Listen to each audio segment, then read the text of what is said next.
on our website. It is currently live streaming and probably be available within the next 24 hours or so. 24 to 48 hours. 48 hours, okay.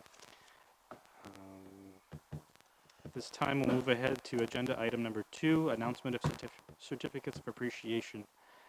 And we will be presenting with help from Bill Grant, who will be speaking as well. So I will get up and have a photo opportunity.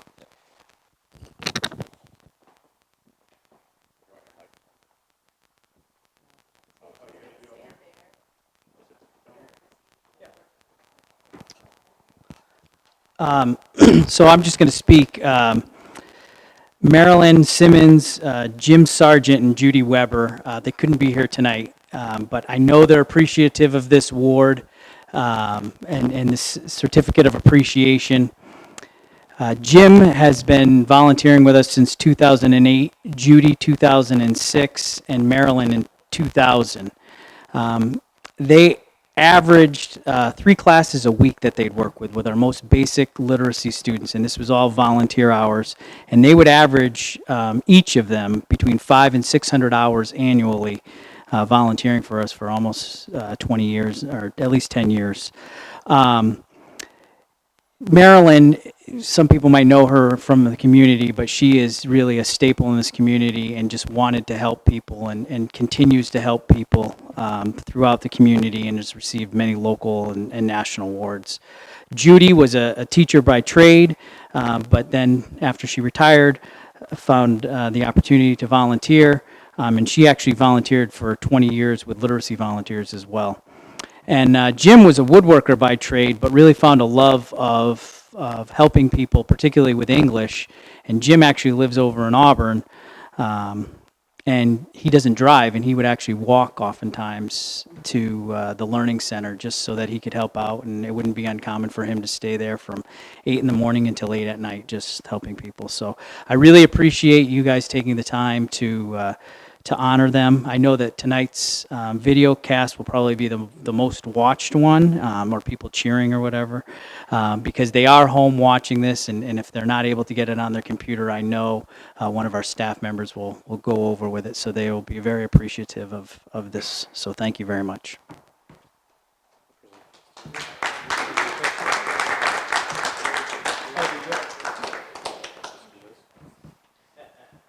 I started speaking before the photo op. I saw that mic and I couldn't help it.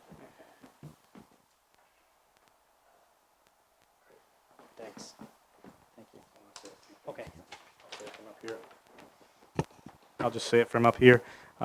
Just thank you for presenting for them tonight. I know that sometimes there are circumstances that are uncontrollable or due to illness or whatever it might be. Everybody's so busy these days. And I wanted to thank them personally for being the volunteers that they are. This community wouldn't be this community and this school district as well without volunteers of this sort. And to hear that some are even walking the distance from Auburn shows that Lewiston Auburn is definitely a community, and that's what makes us who we are in this region. Thank you so much.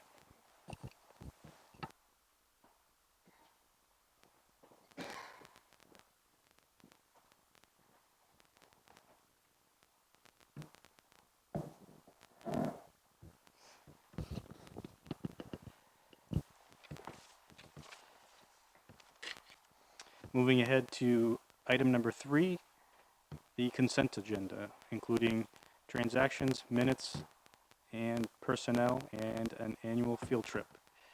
Are there any items that members want to remove from the consent agenda? Ms. Ray.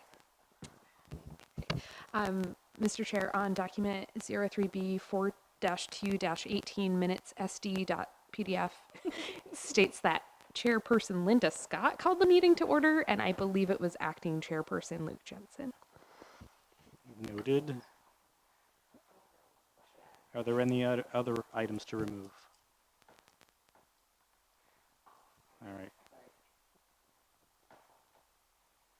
What was the date of those minutes? I'm sorry. 4-2.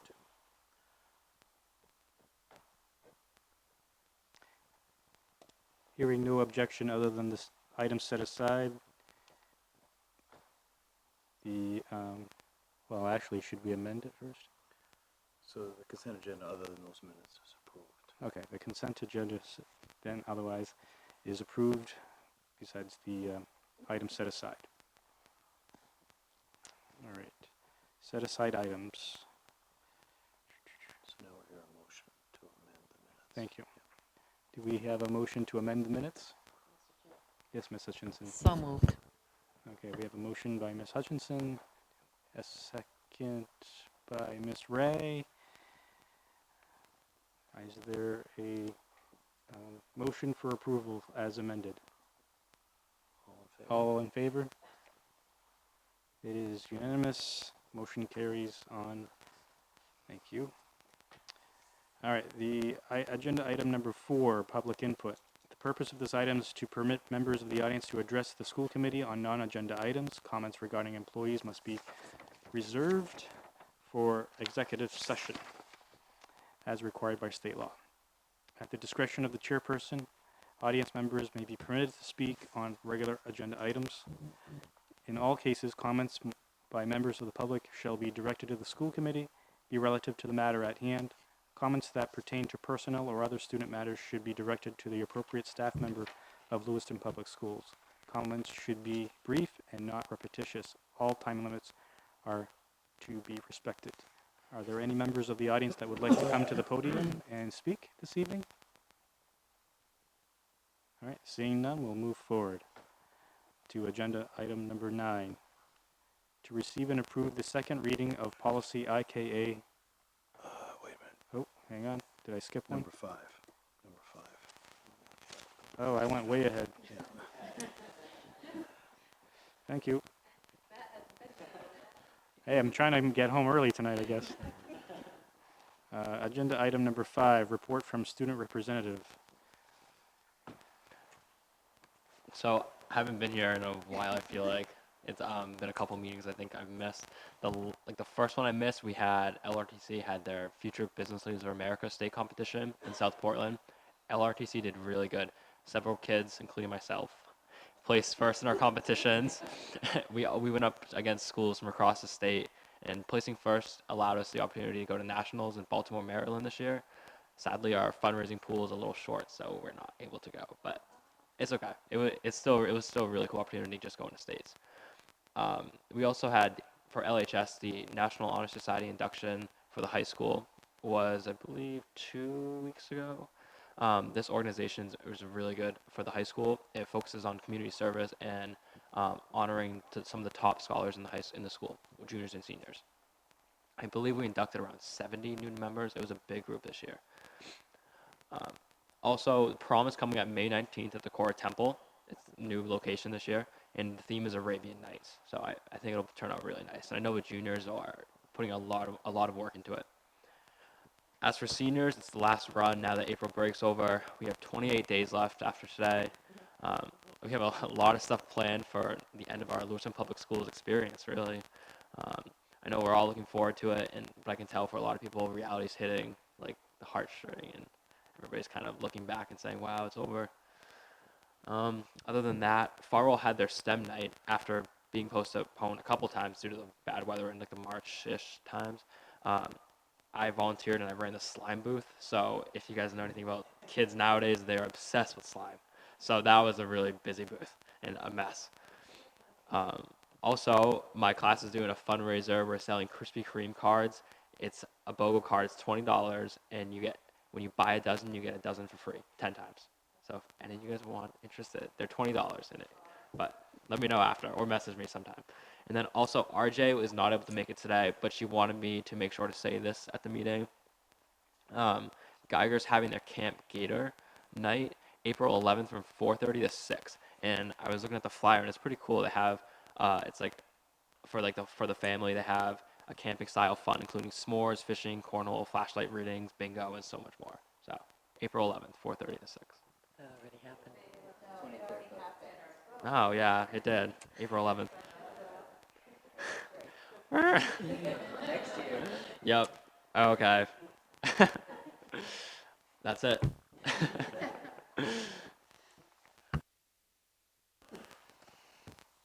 Thank you for that report. Appreciate it. Moving ahead to item number 6, to receive and approve an out-of-state field trip request from LHS to travel to Fenway Park on May 2nd, 2018. LHS teacher Doug Dumont will be presenting. Welcome. Thank you. We received an invitation from the Boston Red Sox to participate in STEM Education Day, and it's presented by Citgo. It's on Wednesday, May 2nd, and Citgo underwrites a lot of the costs that go along with it, so it allows us to participate for $10 per student, and it's usually $20. And the different activities that will be there at Fenway Park are an egg drop off the Green Monster, a computer coding challenge, a STEM fair with demonstrations and experiments from the Museum of Science, Chandra Observatories, and there'll be a panel with some science, technology, and engineering experts. There will be 40 to 45 students and about 6 staff members, although I think we could probably fill the bus with more staff members because everybody wants to come. We'll be leaving at 5 o'clock in the morning, which is the downside to it. But after those activities happen, there'll be a Boston Red Sox baseball game at 1:05, so we'll be able to stay for that as well. So we'll be leaving at 5 and we'll return back to Lewiston by about 8 o'clock. It's funded by the MELMAC grant that we have, and there's no additional cost to students.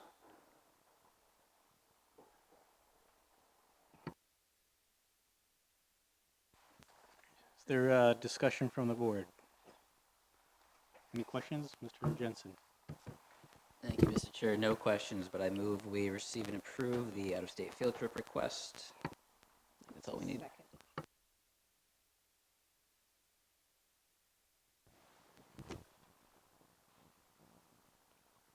We have a motion by Mr. Jensen and a second by Ms. Estabrook. Those in favor? It's unanimous. Enjoy. I'm glad that it's not just a learning STEM educational opportunity, that they actually get the educational value of cultural experience as well of enjoying a game. Thank you. So it's going to be all freshman students, so there'll be science teachers from the green team and red team, so the science teachers will be accompanying them too. And I like tho- that it's red for the Fenway and That I green. I just realized that, but Yeah. yes, Yeah. that's true. Enjoy. Have a good, Thank nice you. and safe trip. Thank you.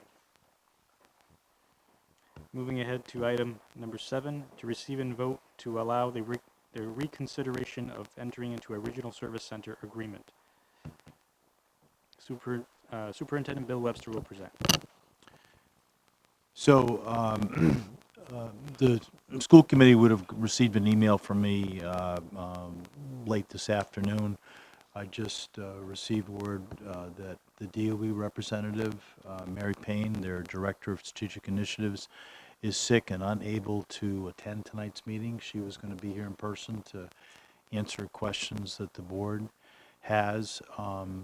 Jennifer Pooler from her office did send to me, and I forward on to you a couple of documents which may or may not answer the questions you have.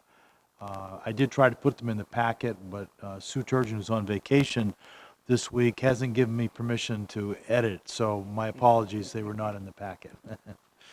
So I just wanted to introduce this with that.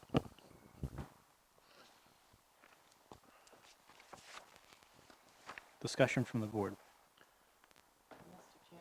Yes, Mrs. Jensen. I move that we table this until such time as Miss Payne can be here to answer our questions in person. We have a motion to table the option on the agenda. Is there a second? I'll second. Mr. Jensen has seconded. Any further discussion? Okay, seeing none, we'll move, actually, do I open it up to public comment at this point?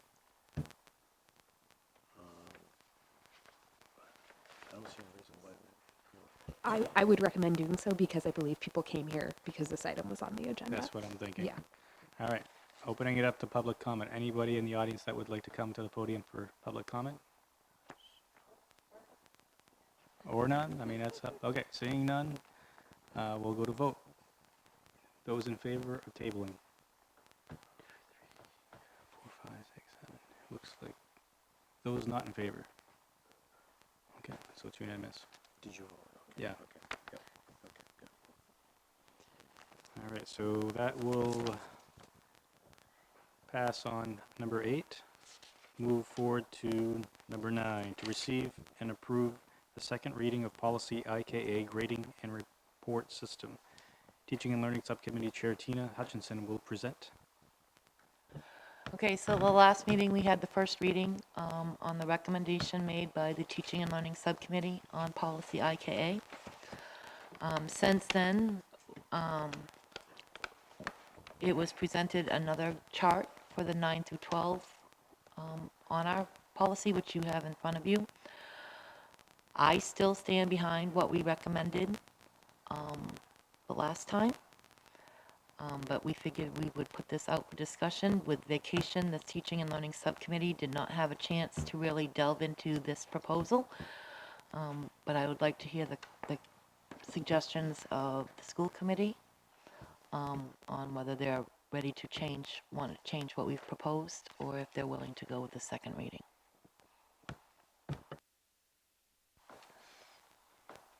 Ms. Ray? Ms. Hutchinson, so the one that was in our packet was from the first reading, and this is, how did this come about? I'm sorry. This was presented to me by a school committee member, who, if they'd like to speak on it, can. It's a suggestion that we could change the chart on the 9 through 12 grading to include some of this. Some of it's rewording, some of it's an additional column. It breaks down the ranges a little bit more. But again, the Teaching and Learning Subcommittee has not had a chance to really delve into this, as we have not met since the last school committee meeting. Further discussion from the board? Ms. Parks? Since we just received this right now, is it safe to assume that the general public hasn't gotten to see this yet?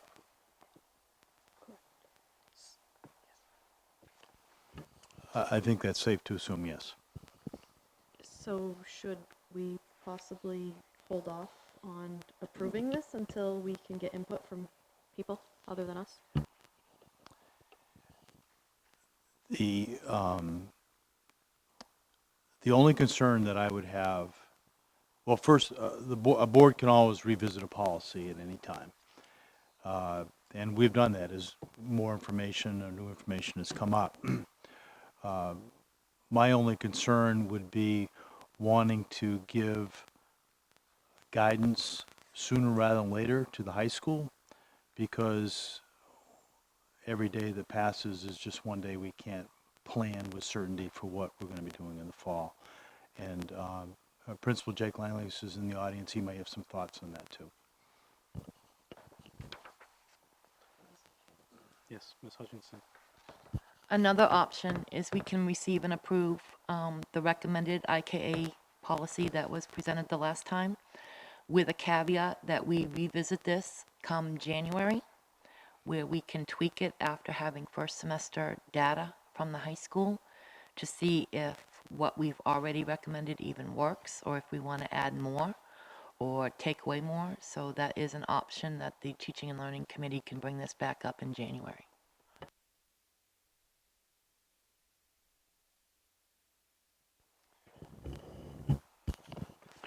So, looking over what was presented to us, and I believe committee member Roy put some work into this.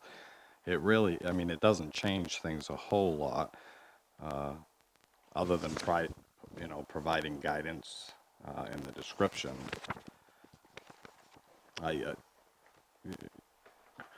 We've gone through such a history with PBL long before my time here, and it's been contentious. And I think making it very clear to staff and parents exactly how we're going to base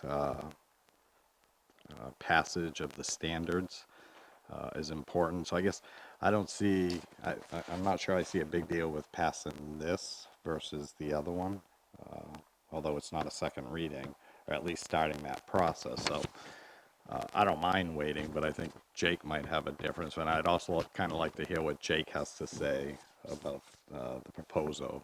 Because I think there's been, although there hasn't been a meeting, I think the committee has been shared, and this has been shared with the committee Yeah, by, via email. But because of vacation, not everyone has responded or commented on it yet. Just to that point, Mr. K, this language was received by us not in time for our school committee to meet and talk about it. So our original work in around IK that went to the subcommittee was with our content leaders and our grade 9 teachers who have lived a cycle of proficiency based this year. So this does not have their input at this time. Although I would agree with you that the shift from the prior IK language to this is not a huge transition. If I could speak to anything, I would say I would emphasize more on the point of I would really like to have a policy we can move forward with because there's a lot of work to do.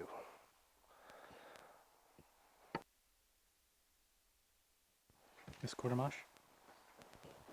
I think some of the concern with this version was in some of the verbiage at the different levels and what the teachers would prefer or change. And that's why we were seeking their input before we would approve what's in front of you or a different version of that. But I don't think we've had a lot of feedback. Tina put this out, what, Thursday via email to the subcommittee? But it was vacation week, so.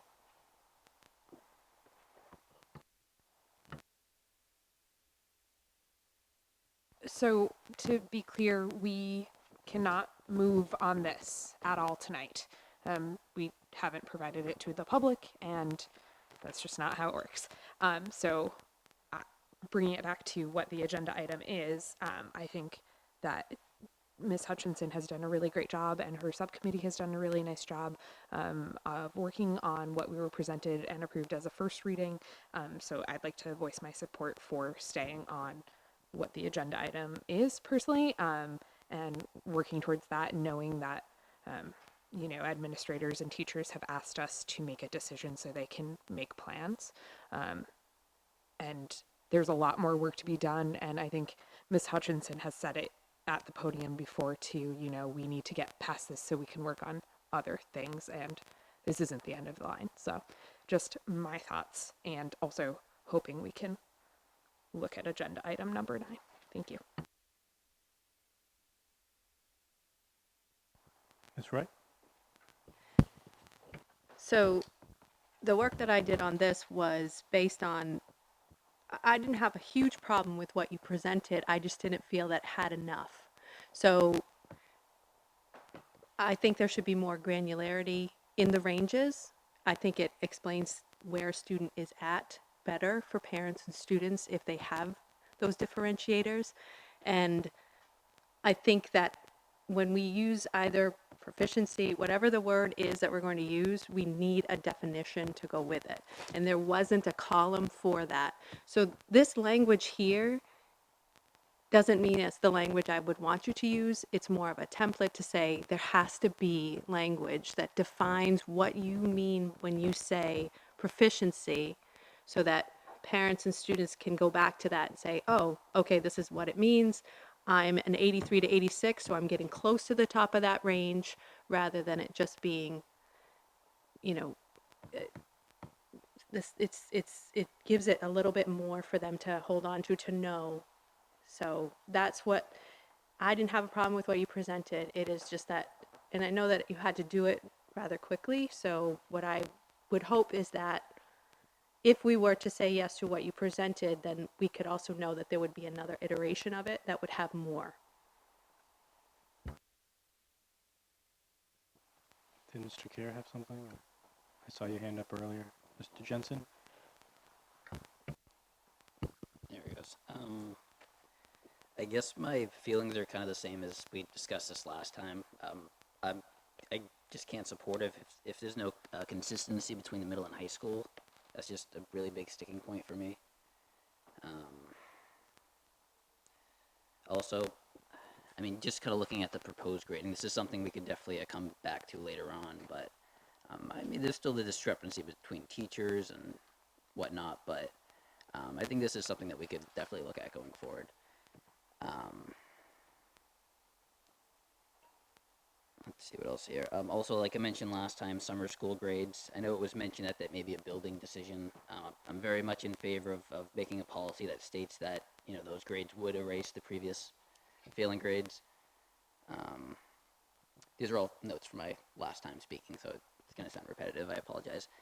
I guess just the same, I'd love for us to kind of hash out more of the policy here tonight. I'm kind of disappointed in that it feels like the subcommittee itself like got most of the work together, and they were supposed to get it to us with all the information that we needed so we can kind of hash things out and come up with a good policy. And it just feels like we're being voting up or down on something that's being presented to us. So I mean, in my like 16 or so months on here, I've never really felt we've had the chance to hash out as a school committee what the PBL policy is going to be. I've never really felt that we've had that opportunity, and this feels like the biggest chance, and we're really just not doing a whole lot with it. So I'm kind of frustrated, to be honest. I don't think it's doing any good for the students. I don't think it's doing any good for parents. I still think it's possible to come up with a dual grading system where you can create standards for a class, have them in an Excel spreadsheet, and just mark if they didn't attempt it, they attempted it but didn't meet, or if they met. You don't need to put exceeding, you know, the 0 to 100 score is going to show that.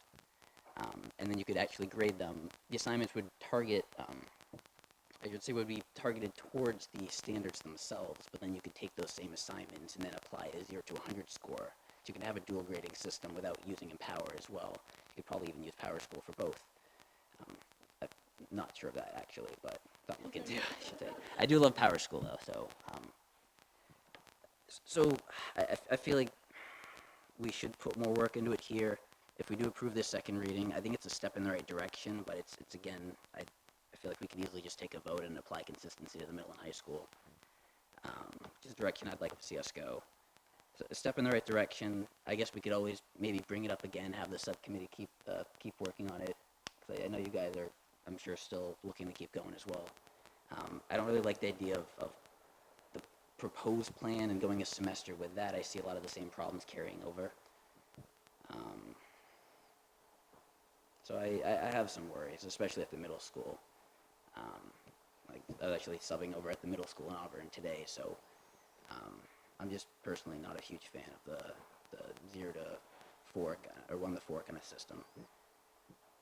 So I guess I'll stop rambling now. But those are my thoughts. That's where I'm at. I'd like to see us continue this conversation. If we do pass the second reading tonight, I'd like to see us continue having an active discussion and just realize that even though we're not on the subcommittee that's doing a lot of the work and getting all the research done, we still have an input, and we do need to have a say here.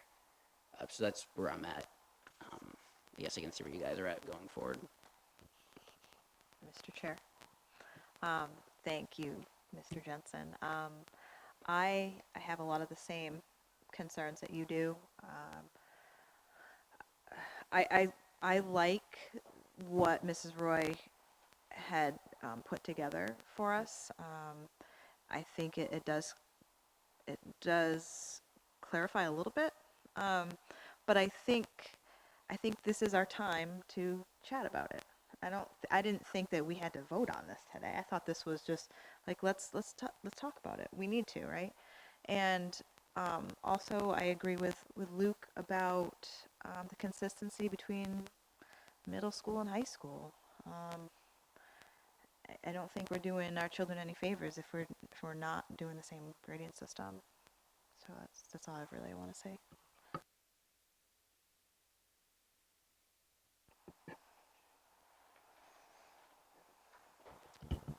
So I agree with Luke that that we should not wait till January to, I mean, if we're going to work on this, if we're going to pass the second reading, then I would hope the committee, the subcommittee would jump right on it and make some changes. I question whether this is locked out because of the previous, because we could amend this document in the IK, that our second reading. We can amend that, can't we? So my reasoning was that the audience here and the audience at home has not seen this. is correct. It's not Because in the it's packet. not in the agenda. It's not in the packet. It's not in the agenda. I think we can discuss it, but we can't vote on it. And we should be very explanative if we're talking about specific sections of this, so that hopefully they could reference it later. But we're getting into uncomfortable territory, I think, in terms of public information and freedom of information then. But the current second reading document, we could amend that document with some Yes. of this, Yes. so it's still the same document. Yes. Well, my biggest concern, I don't want to push this down the road till January. This is ridiculous. We've got to deal with this, and I really don't want to hear the word proficiency in any of our discussion or our documents anymore. We've been teaching towards standards, and the standards have been there for years, and somebody at the state level decided to use proficiency, and that has really just divided communities. We know what the standards are. Now we just need to find a way that we can grade them and provide other grading tools for parents who don't want to look at 1 to 4 and they want to look at a grade. And it's not here, but I thought that we were going to see the 1 through 100, then the alphabet grades, and then 1 through 4, so that all 3 grading systems. And once we have the tools to create that, they should be there for parents who are comfortable with the 1 to 4, and for parents who aren't, there's the 0 to 100, because we do have some schools that are dealing with 1 through 4 only.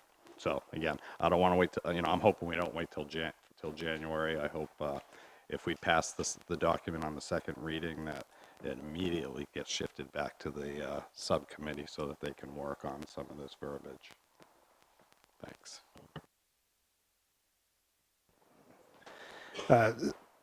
Some of the items that you were talking about are things that we wrestle with at the high school, and also when I was at the middle school. Things like the retake policy. Does a summer school grade replace a former grade?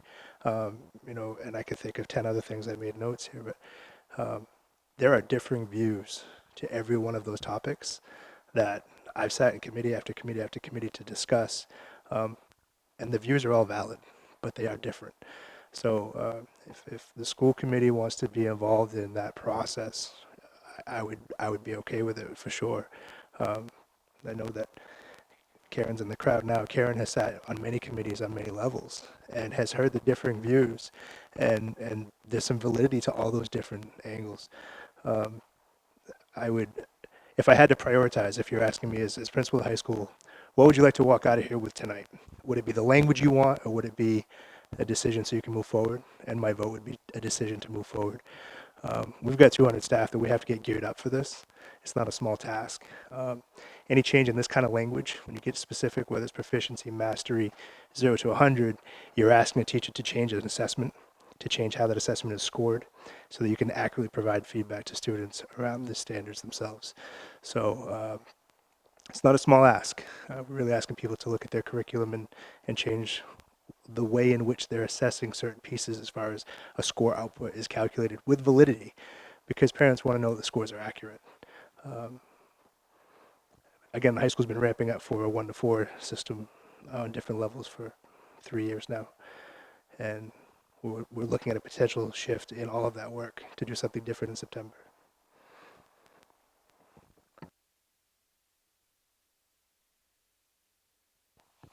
So going back to the point that Mrs. Roy mentioned, I'm just going to suggest a possible approach that the board may wish to consider, and that would be to move policy IAK as written for second read, and also to direct the high school and the teaching and learning subcommittee to work further on assessing the appropriateness of incorporating more detail and this potential language in a subsequent revision of the policy.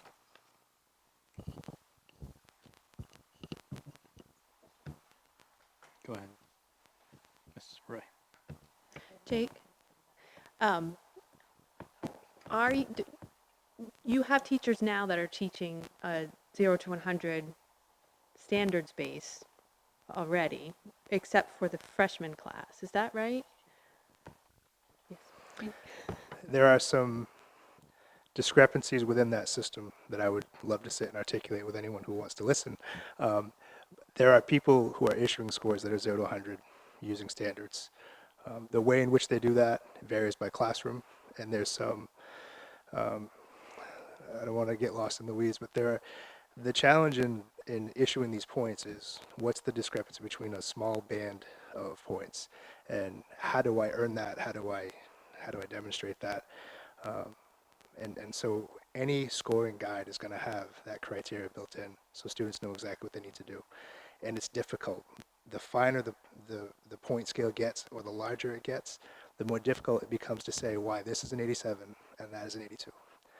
And that's the language that becomes difficult unless you have specific criteria for each of those point differences. So if you were looking at this model, absolutely possible.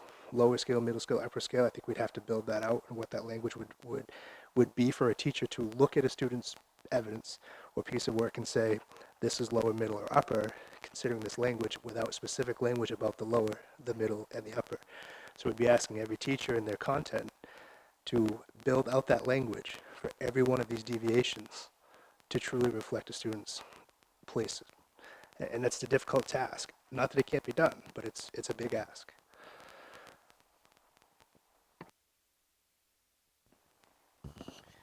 Thank you for that explanation. I wanted to go back for a minute and thank, well, first of all, I want to thank Ms. Roy for the time involved in her research to bring this to the board and everybody here this evening. And I totally understand what you're saying, Ms. Ray, in regards to anything going forward with that. But it is informational, and it is. But I want to thank you for doing that, and I wish, and I know many of us board members do that. And when we have questions, and I imagine it just something struck, something connected, and you did some research, and this is information that you came up with, and very informative. And thank you for that. Also, I wanted to thank the Teaching and Learning Committee, Ms. Hutchinson as well, and Mr. Langlis for the efforts and work that you've put into so far. And I mean, it seems like it's probably been forever for you, and the recommendations that you have come forward to. It's been quite a road. But I also want some water. Excuse me. Okay. I just want to make sure everybody could hear me. But yes, I believe this information should be brought to the Teaching and Learning Committee just for a review, as well as the information that has come to you. It's very important information. It's not disqualified whatsoever. It appears to be, 3 different districts or whatever in here? It might be more. I've just kind of I mean, and I've done some of my research as well, and there's different districts all over that do it slightly different here and there. And but I'm glad it caught your attention, and you did the research involved there. But I want to remind everybody, I know wants to be a lot of discussion amongst the board here. I know, Mr. Jensen, you just brought that up. But it is important to bring some of these questions to the chair of various committees, whatever the topic matter is, because we just want to make sure that that information gets to those subcommittees. That's their job. That's what they're representing, and their recommendation is important to us. And it will be coming to that subcommittee chair. Not only respects the chair, but it will kind of gather the questions that are coming from the board, from the community, and so forth. And that's how I'm going to value their recommendation. But this still doesn't stop us from discussing that here. So I just wanted to mention that to remind folks that to go to the chairs of those committees when you have those questions. I don't mind you coming to me as well as the school chair, but I'm probably going to answer what to best knowledge I have, but I'm probably going to direct it to the subcommittee chairs, to those subcommittees as well. Any other further discussion before we continue? Yes, Ms. Hutchinson. So we can kick this back for further discussion to the Teaching and Learning Committee. But I'm going to say this. If you want recommendations coming out of that committee, then I need some teachers on that committee. I have admins, and I have 3 school committee members. And I need some teachers' input. And this doing it in a hurry, we don't like it here. But this stuff was thrown at this Teaching and Learning Committee to come up with a recommendation. We've come up with one. I support it. it doesn't necessarily mean it has to be the end all be all. We're willing to continue working, but this one policy will affect multiple policies that we also have to look at before the end of the school year. Eligibility is one, so our athletes know what they have to do to be eligible to play fall sports. Those start in August. So right now, I guess what I'll do is I'll move to receive and approve a second reading of IKA as presented at the last school committee meeting, and we'll go on from there.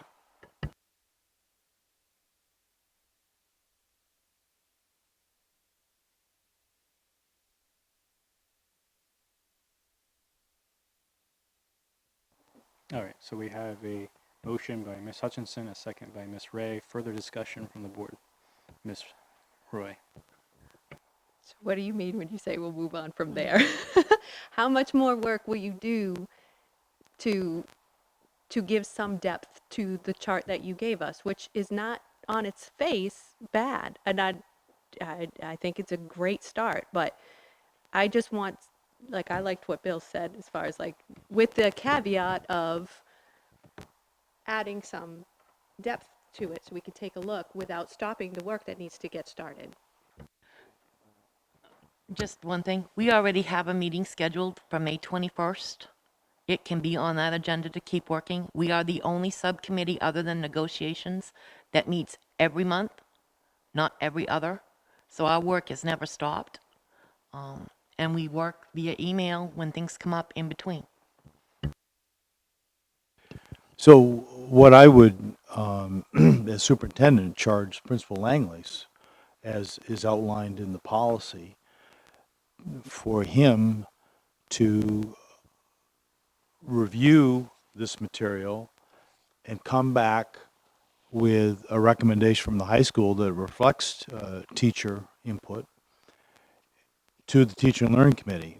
Now, I don't know whether that's going to be ready by May 21st, but I also know there are a lot of other issues that this committee should be involved with. But so I could assure you that we will do that work. It doesn't have to be part of the motion.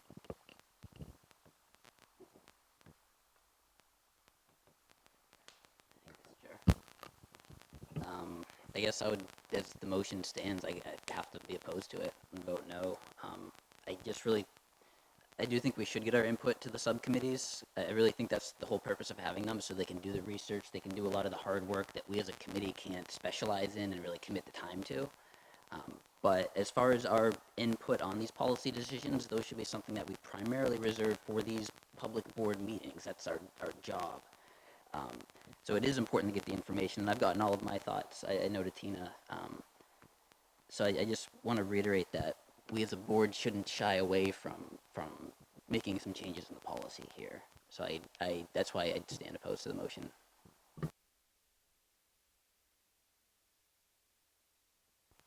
Any further discussion from the board? Ms. Quartermash, you need some more time to think. I would just like to second what Tina said about having some teachers and maybe even some learners on the Teaching and Learning Committee. Weird. And if I could put Matt on the spot and get your thoughts on. Yeah.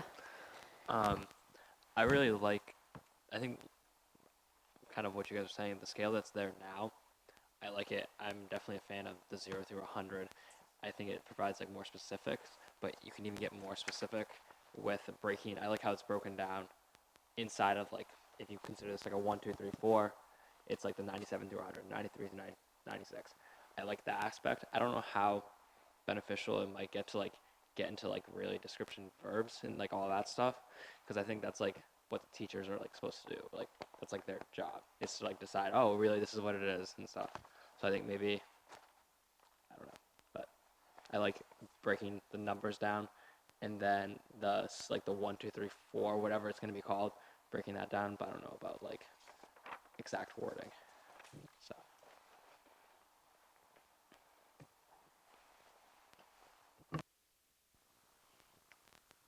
Mr. Kerr? just to add, I think the wording is very important because we want our parents to know that a teacher in one class is going to be grading students the same way a teacher in another class is. And that's, I think, where it becomes important to have that, the verbiage.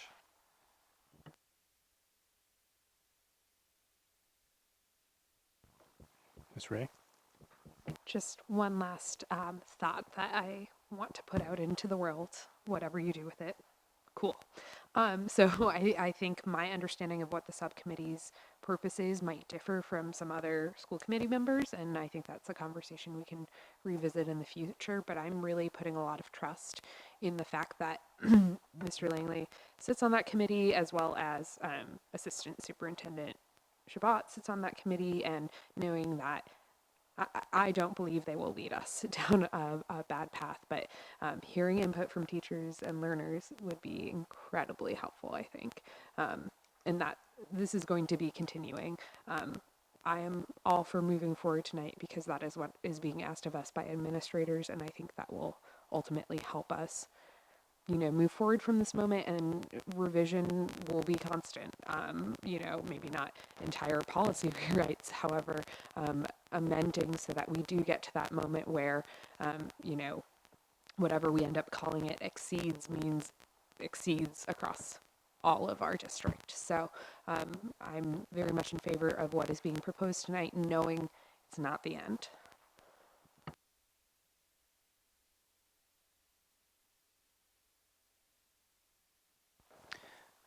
I wanted to add that there was discussion from Ms. Hutchinson and Ms. Ray in regards to that adding teachers or even students and so forth to the Teaching and Learning Committee. I don't want to discount what the work has been on the committee already, but and Mr. Webster and I have been discussing it on and off here and there. We have different views on it, and I'm sure he'll want to share those views in a minute. But and I would encourage more discussion on however other board members feel on that as well. In my perspective, there should be teachers, there should be students, and possibly even community members in that committee because it is about teaching and learning. If it's not going to be that way, I think it should be renamed to something else or adjusted so that it's considered administrative, because right now that's all that we're seeing on that committee other than school committee members. But I'll allow Mr. Webster to put his point in, and then we can open it up to board members as well. But I just want to also reiterate that we still have a motion, and I'm still aware of the motion on the table. Mr. Chair, if I may. The language that was brought to the subcommittee in draft form was developed and edited by a group of, I don't know the exact number, I think there was well over 20 teachers in the room doing the work editing that language. I created a jump-off point based on feedback I think I heard from the school committee that night, and also through the other subcommittee work. But that language was not administratively carried forward. That was the work of teachers in VCHU 17. Well, from what I've understood, though, you can certainly correct me, there has not been a meeting since this policy has been written from your committee at the high school. That's correct. We met on the 9th. At the end of that week, we went on vacation, and we just got back today. Okay, so I'm not discrediting that you haven't worked with them. I understand that. But they haven't vetted that information as well. So I'm just letting you know. The draft language from that, we had two-hour meetings the week prior, just to make sure we were ready for that date. So I guess I just want to make sure I'm communicating clearly that that language came from 4 hours of 20-plus teachers' work. Okay, I understand that, but I'm just going to bring it back. Our Teaching and Learning Committee, strictly administrative. I'll pass the microphone over to Mr. Webster. So I think, as many have noted, that getting input from teachers and students and the public is very important to the school committee's work. I think how you do that really needs to be thoughtful. And what would be typical is a committee such as the Teaching and Learning Committee would be the development of a survey so that you are indeed getting the viewpoint of, or the opportunity, viewpoint of over 500 teachers in Lewiston Public Schools. I think one of the challenges is to put a student or a teacher in the position of speaking for all teachers or all students, and that's where surveys can be very helpful.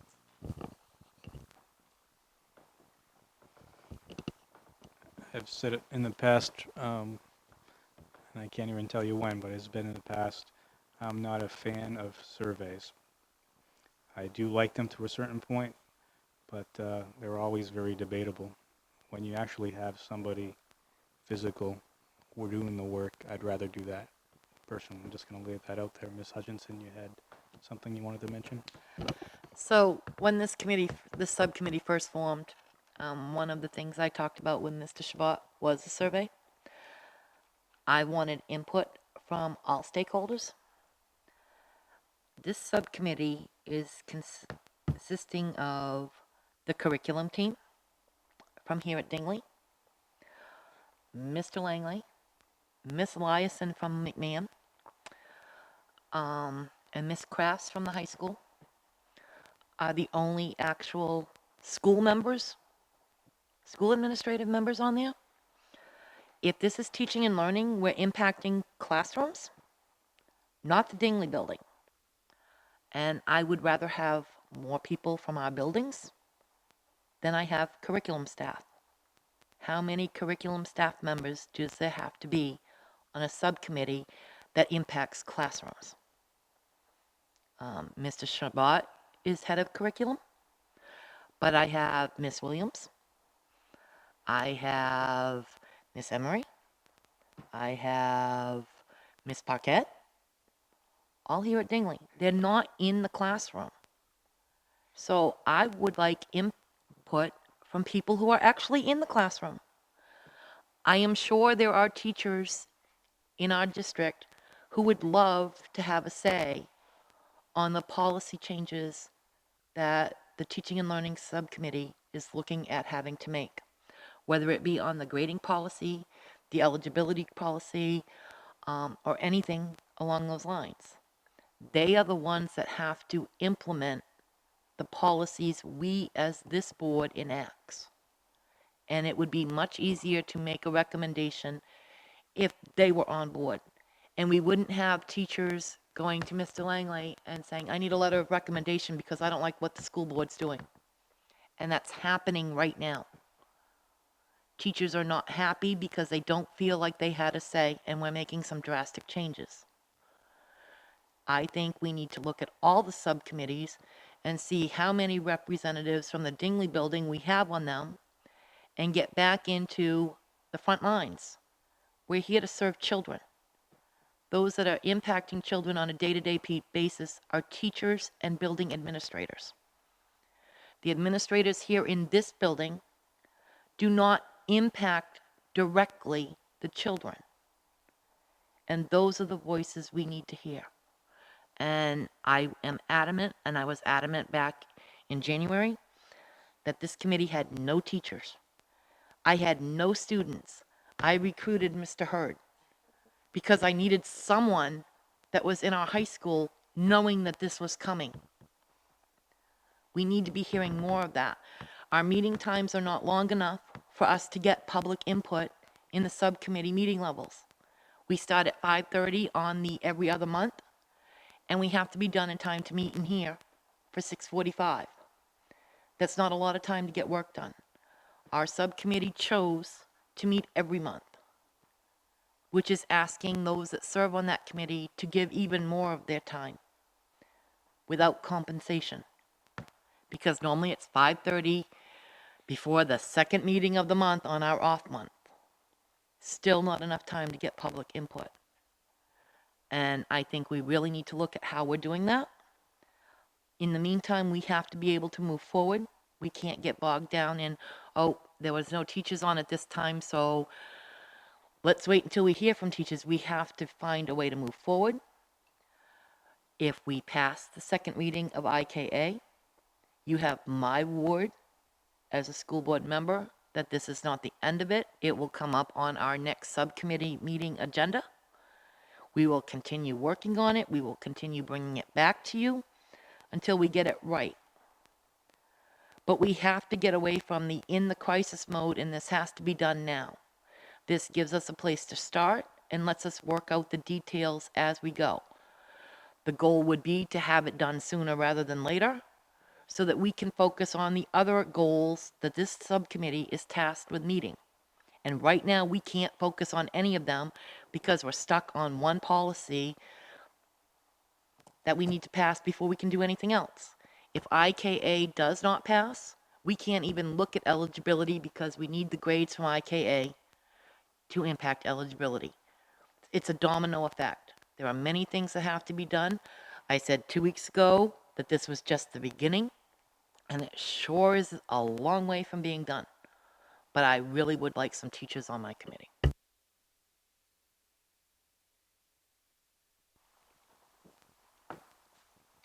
I'm going to bring it back to discussion.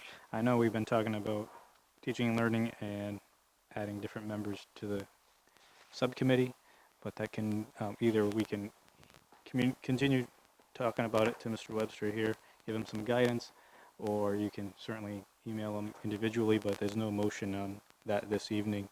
It may have to come back for that if we need to make a motion to encourage that, but I've been talking with Mr. Webster for several weeks, maybe months now on that, and again, we have different views on which direction to go with that direction. I also want to reiterate, subcommittees were created at the workshop of our pieces of orientation.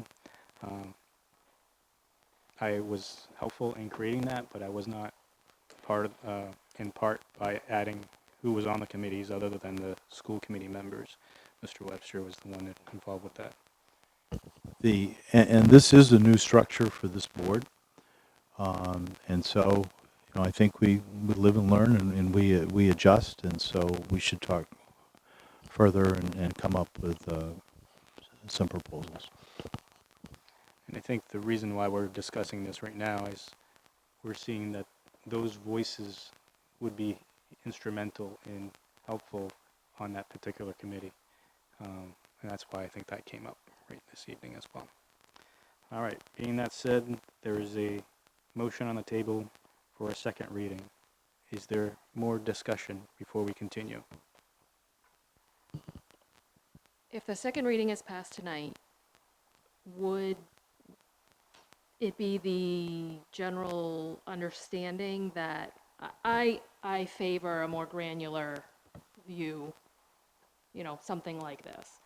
Is this what we would have in place by fall? Is this what parents would be looking at in the fall when?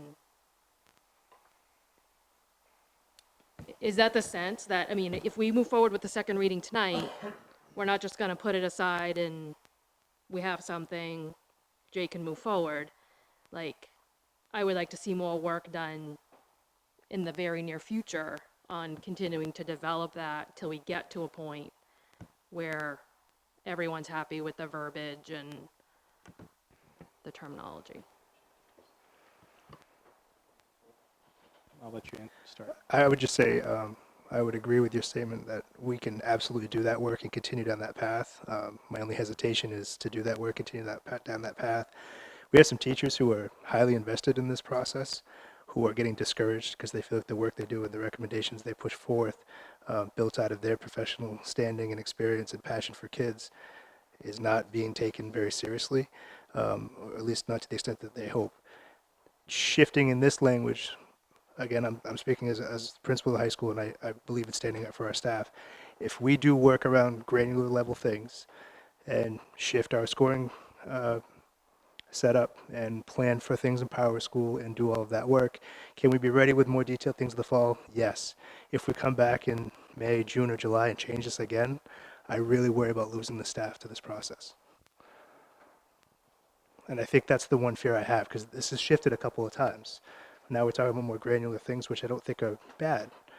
But the 1 to 4 piece shifting to 0 to 100 was a bit of a compromise from realizing we're a community school and the community has been very vocal about wanting the 0 to 100 scale at the high school.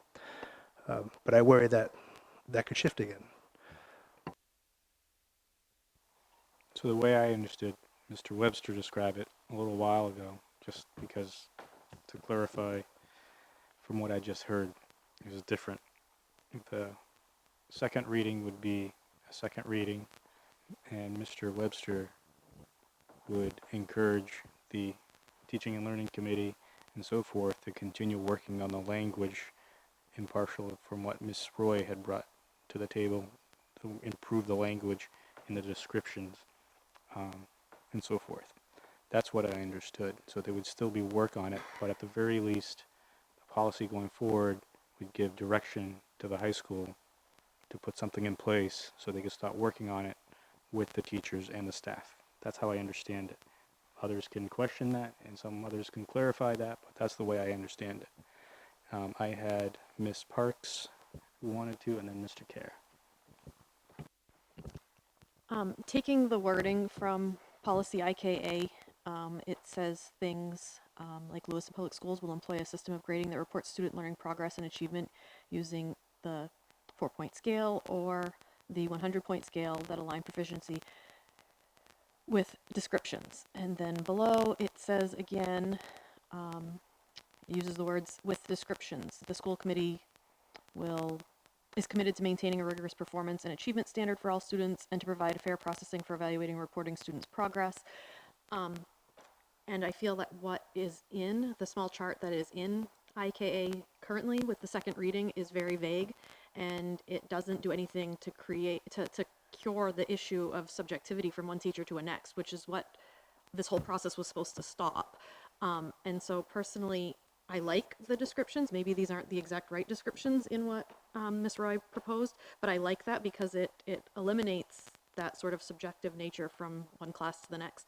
And I don't feel like approving a policy that is incomplete is what we're supposed to do as a school committee. So I think that we either need to get these words together and figure it out and get those descriptions that are mentioned in the policy finalized, or we can't approve half of a policy. Because like Jake said, if we send this back today with the second reading, then that's going to give people direction. And then a month from now, we're going to change it. And then a month from then, we might change it again. And that's not what we want to do either. So I understand the urgency to approve something now so that there is direction. But I also don't think approving something and giving misdirection is a good idea either.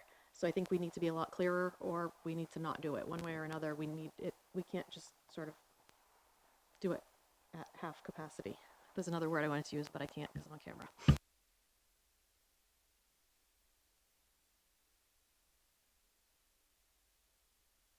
So, Principal Langlis, I understand your concerns with staff, but ever since this committee got sworn in, every decision that comes, well, not every, almost every meeting we have is something urgent that we have to decide that we haven't had time to work through. And I know you guys have done a lot of work with a previous school committee, but staff needs to understand that. I mean, we answer to the voters.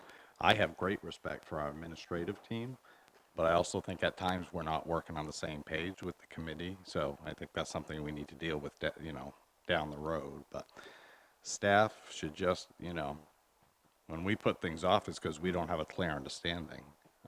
And we're not getting the information that helps us get to that clear understanding. So I hope you share with your staff that their input is valid.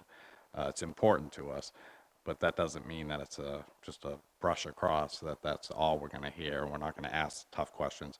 I think things need to be justified to us through the budget process. I think there was a major struggle with things being justified. So I hope they take into consideration where we're coming from. It's not about them not, that we don't have faith in them. We have I have faith in them, and I think everybody on this committee does. But things get rushed to us constantly, and this is the result of it. Everybody says, whoa, whoa, whoa, and everybody pays that price. So I just want to share that with you. Ms. Roy. So I want to say out loud that I am actually quite proud to be in a community that is discussing education to this depth and that we keep bringing it up until we're on the same page and satisfied. The work that I did doesn't discount the work that you did. I wanted to see some more to it, so I thought, well, the best way to do that is to give examples of what I'm talking about. As a person who's in education myself, I feel that the way we report this out is important. And I think that, so that parents know, what I'm hearing from parents and teachers in the community is that, and students, they don't know where they're at. So I just want to make sure that whatever grading system we use, that everybody understands why they get what they get and how do they improve from where they are. That's the main push for the more detail to what you have. So it's really, you started us on a building block, and everything that went into that building block is appreciated, and we just need to build on top of that.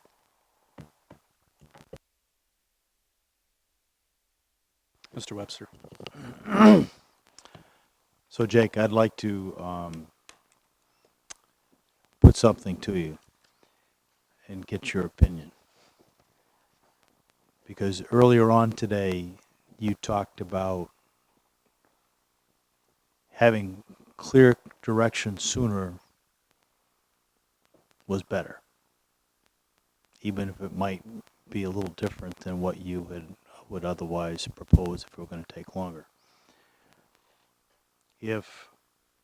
And maybe the motion with the policy would pass as is. But if it's not, or if it were amended to include the verbiage here, not that it couldn't change later on, what would be the impact on you and your staff in terms of having a definitive policy with the language as is in here now, as in Mrs. Roy's write-up? So as I read through the language that was included here, I think there's some minor things that in EduSpeak, if you will, there are some little things that I would be concerned about. But in the context of it, having different scalable levels within this construct was not something that we couldn't work with. And I hope I'm not coming off as, I'm putting up a big wall. I think we can work with this. I just know what it's going to take for work to do it. If we had that direction with some, a directive from you, Bill, for me to find a way to get this integrated and include all the stakeholders I can possible, I would be on that tomorrow. Do I think that's feasible? I do. Do I think it would give us enough direction to at least start the conceptual work for teachers? I do. I think time is really the essence that we're struggling with right now. Mr. Jensen. Thank you, Mr. Chair. A question for Principal Langlis, if you don't mind. When do you think when do you think the next earliest time would be that the school committee could revise the policy without causing total havoc if it were passed tonight? Would you say? Have you seen the Mayhem commercials? No, in all seriousness, I think if we have a solid core that we know is not going to shift, I think people are comfortable getting to work. I think the fear right now, and I think it's well beyond our city, our community, I think in the world, we're seeing things that shift dramatically one way or another. It's very difficult to ask teachers to invest more of their time, because teachers will go home and do this work tomorrow if they have clear direction. They'll do this on their own time, large in part. We'll provide the time that we can. But if they do work in a direction and they're watching the live stream and they're thinking, this conversation is shifting again, I just don't know what to do now. And that's my fear. I'm already hearing that from some teachers who were geared up to go 1 to 4 next year.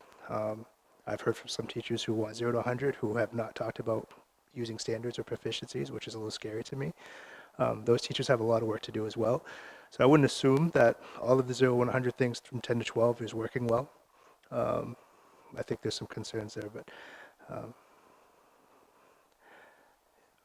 I have concerns about the timeline, and I appreciate the sense of urgency piece where we shouldn't do everything in urgency, but I also think of the long-term plan when we talk about other components, communication, teachers having the same answer for parents who ask questions about where's my student at, students getting the same answer from each teacher amongst different places in the building about in Math 101, how am I doing? What am I looking at for a score? And I'm worried that the longer we take to build that framework, the less capable we will be as a school and as a community to answer those questions in the fall. Another question. What do you think of the feasibility at the high school of doing a dual grading system right now as like a very basic kind of thing? Yeah, I think there's a level of feasibility. The thing that echoes in the back of my mind, and we talk about surveys, right? Because there's always that, well, this pointed them that way, and this was trying to get this answer, and this omitted that. If there's going to be a survey, I'd like to volunteer to be the one who says somebody else can put it out, because people who don't like the results want to punch holes in the work that we've done. But one of the surveys that we did do, teachers said overwhelmingly, I do not want to do a report. I don't know if that was in this context or a different one. Maybe the question needs to be asked again. But if the results are just going to say, well, that's not valid or adequate, I don't want to take that cycle of time to do it. Feasible? Potentially. What does that look like from a validity standpoint, from an educator's mind? It's a challenge, but feasible.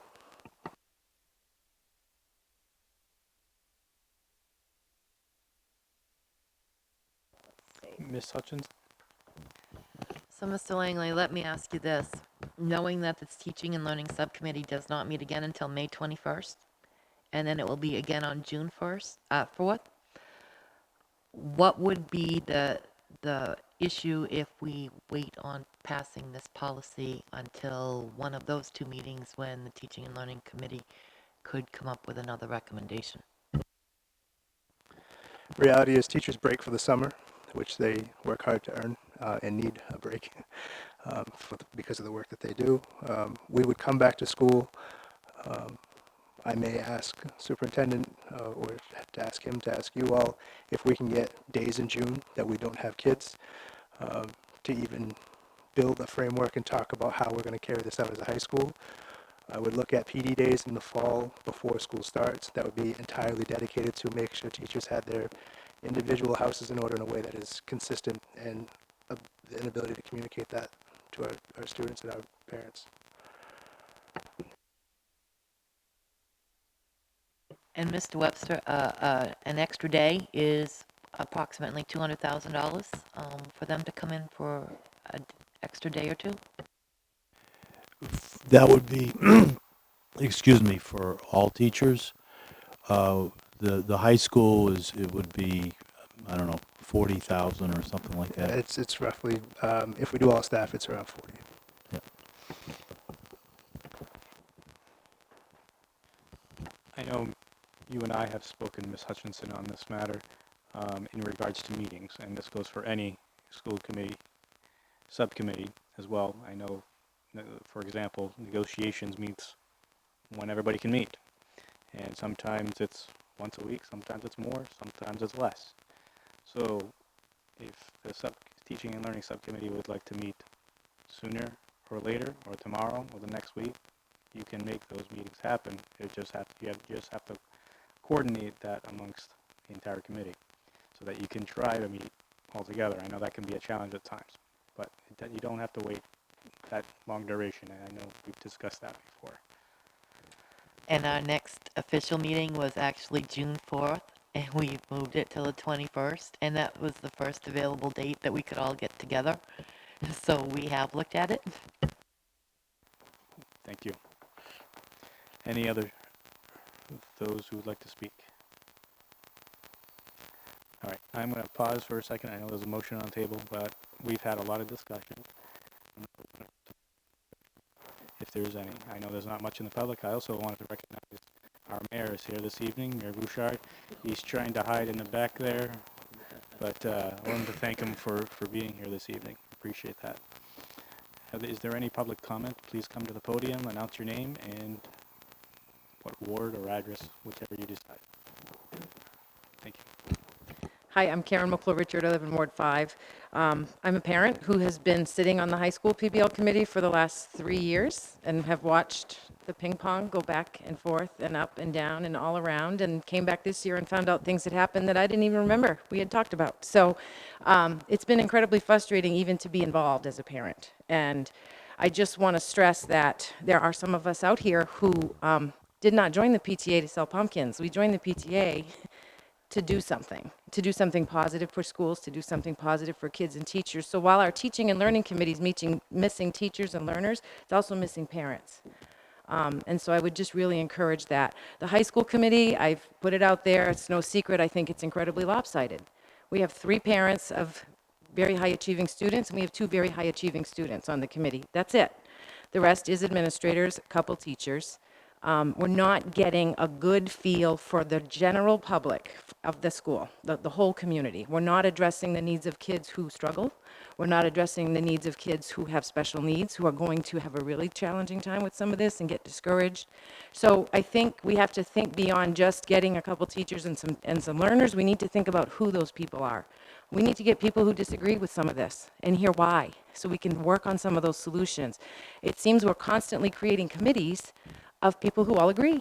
And so what ends up happening is everything's wonderful, right? And then you have dissension in the ranks because you've left out the key people who have an opinion, who have a different opinion, who have a different thought. And so leaving out parents, teachers, and students has never served this group well. And I highly recommend you don't continue to do that.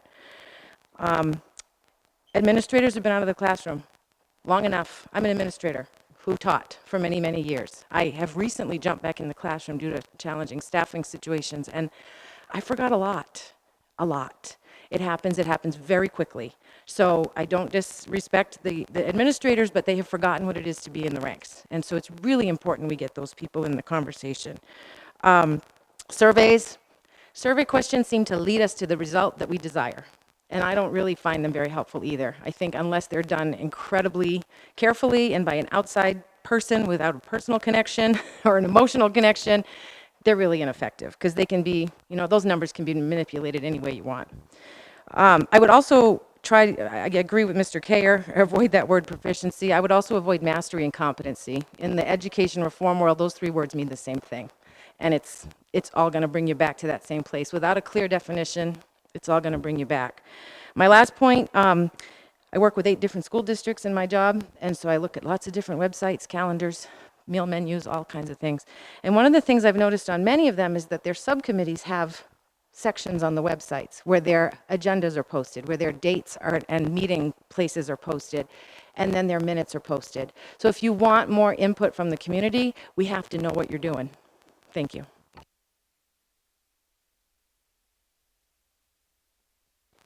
Any others from the audience? Bonnie? No? Can I speak as a parent? Carol? Good. Tom out there? No? The Dingley building ghosts? No? Not around tonight. Sorry, I'm just kidding around, sorry.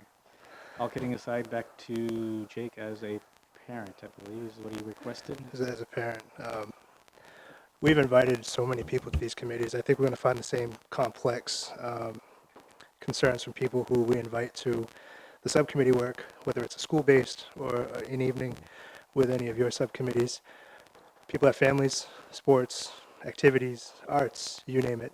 It's very difficult to get a commitment from people, but I wouldn't have the preconception that we haven't invited multiple people from multiple different demographics, representations, what have you, to join us. That's always a challenge. So we continue to work on that, I think, as a whole community.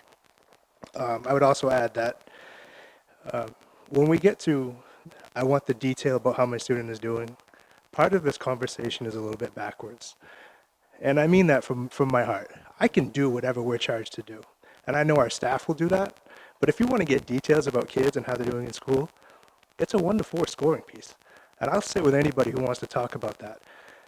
This compromise was about a 0 to 100 piece that is a compromise. It's about being a community school and making sure that parents and students understand what it is we're reporting out.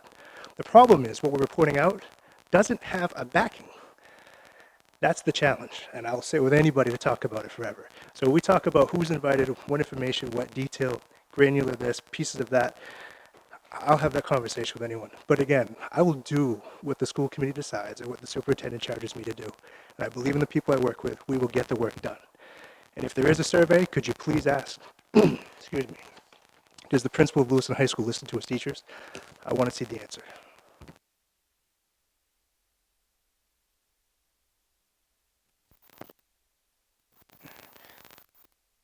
So the ones that are done in person, you have a survey, and you take account for everybody who that person is, checked, and you ask that person individually. Because I get so many surveys, I'm just tired of taking surveys.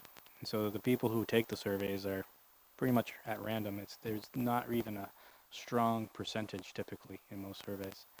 So that's another reason why I'm not a big fan of surveys, because like you said, we are busy with sports, extracurricular. Forget the sports, we have curricular activities, homework, assignments, volunteer work that's a part of our schooling even sometimes. Or those students do actually have jobs. I mean, to add another thing to the plate sometimes, even to the parent, is a challenge.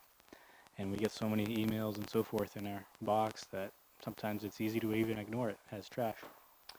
Anyway, I just wanted to add that to it. There's still a motion on the table. Any further discussion from the board? Okay. Maybe we should have a little bit. Would you like to read the motion that's on the table? The motion from Ms. Hutchison is to receive and approve the second read of policy IKA as written. Okay. And it was seconded by Ms. Ray. And if we're ready, we'll continue with that motion first. And we'll see how that goes. Any further discussion? Okay, seeing none, those in favor of the motion on the table?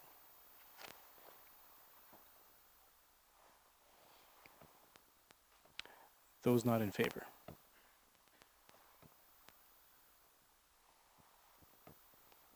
Those abstain?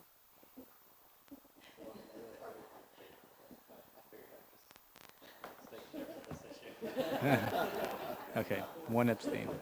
Student. All right. Go, Mr. Webster. So I would ask if the board would consider another motion, and that would be to adopt policy IKA as amended for the language that is on this right here. And I would differ from our Representative Ray. Policy and second read is subject to any motion that a board may wish to do. I'm not suggesting that it's the preferred course of action, but the board has has the power to adopt it.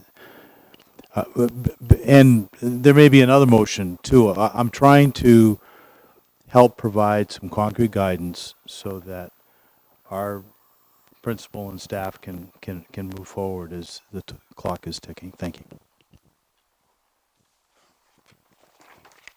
Just to clarify, what you're suggesting is motion as written as a second reading with further description as is on Using those descriptors. further descriptors as amended. All right, so that's what he's suggesting. Yeah. Could we, so these words weren't intended specifically for Lewiston. So with the understanding that that there would be descriptors based on what teachers and the subcommittee, the teaching and subcommittee find are appropriate for the jobs that you have to do. But there will be descriptors. The format. Yeah, the format would be similar. That's really what we're asking for, what you had with some more meat. Okay. So the descriptors as described wouldn't necessarily be these, but have descriptions similar to what we have been presented with this evening. That's the example. So maybe, So if I may, again, any motion is possible, so I'm just trying to articulate what I think you're saying. It could be to amend policy IKA with the addition of scripters yet to be developed with the high school and teaching and learning subcommittee, and that we bring it back for another second read as soon as that information is available. That would be another possible motion. Ms. Ray? There are a couple issues here. So, transparency. This would be very difficult. I think it does a real disservice to the public and to those who cannot access this meeting in the way that you may traditionally think someone might access this meeting. If we do not provide what we are supposed to, documents we were supposed to beforehand. And that is why, I understand what we're trying to do here, but that is, it's the same thing with using the microphones. Like if you are presented one and choose not to use it, you are leaving someone out of the conversation. And that is what this move represents to me. Also, chaos killed the dinosaurs, so rules are really important as a part of this because they keep us accountable to the public and accountable to those who we are trying to serve here. Also, to add something to an agenda, we would need 6 out of 9 of us to vote for that, and then we would need to vote on it with discussion. There is also a possibility we could move to reconsider, but that needs to come from the prevailing side from today. We're getting into like very uncomfortable territory, and I want to be very vocal about that before we make decisions. And if anyone has questions, I've got the handbooks. Let me know.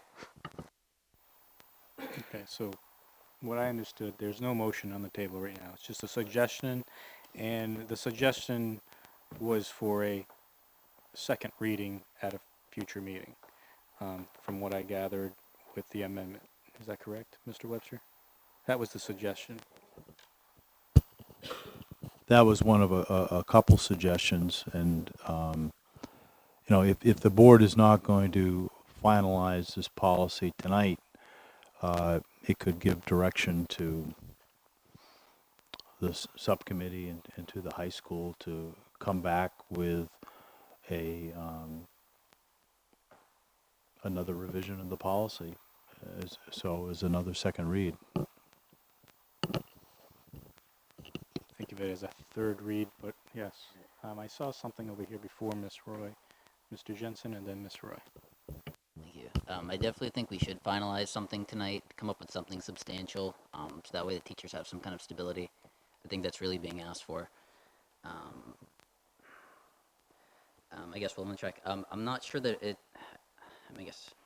I'm not thinking it would be a violation of the rules because it's not introducing an additional agenda item. It's related to an existing item. It's just like if you're just proposing the idea without putting it on paper, like, hey, what if we use this? To me, it's just presenting an idea, so I'm not sure that we would need a vote on it. That's just the way I was looking at that.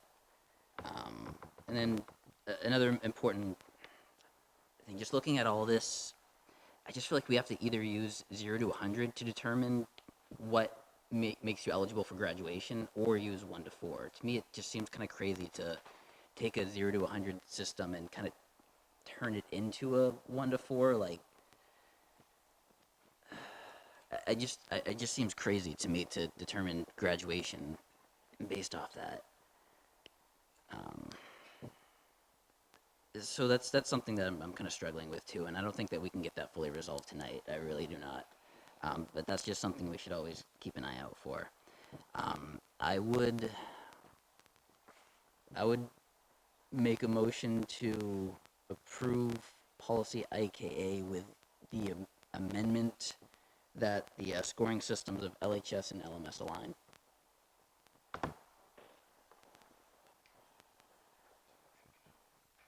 All right, there is a motion by Mr. Jensen. Is there a second motion? All right, Seeing none, that does not go forward. Ms. Roy. So just as we did with the regionalization, Luke said if we had, oh, sorry, Mr. Jensen said, I can be more formal. Mr. Jensen had said, I would support this if there was an amendment to it that a school committee member be involved to that. Well, that wasn't in the document, so that's an amendment. Now, if I were to just say, I would approve IKA the way that it was presented with the amendment that there be descriptors, then there isn't anything the public isn't seeing. This is just an example. So would that fit better into the rules? Because I'm not asking for anything specific. They would come back with that language, but we give them the charge to move forward.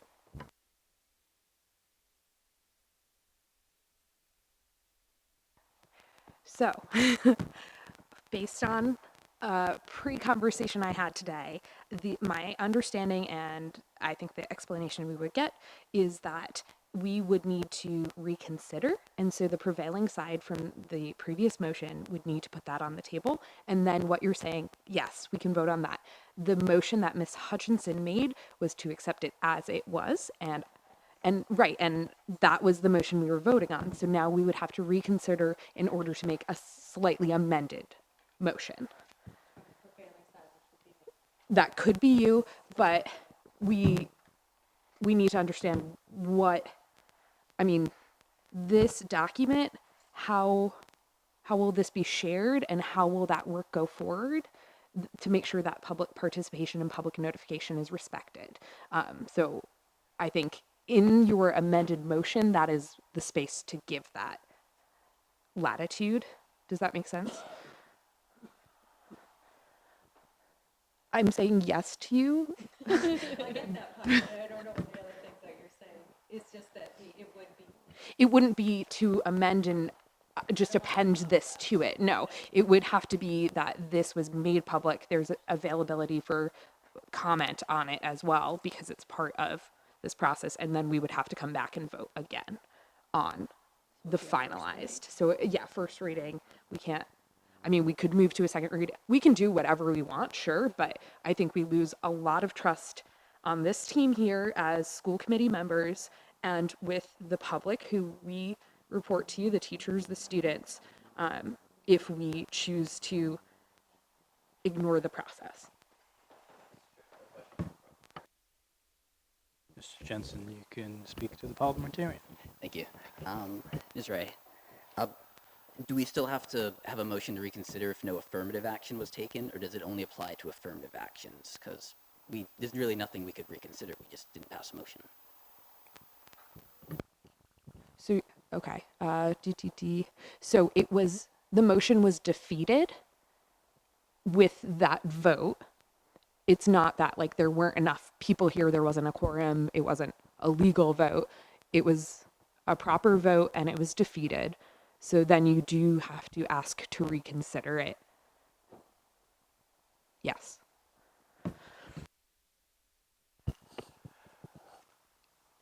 I would just offer that there would need to be a motion to reconsider if we were to be in fact reconsidering the same motion.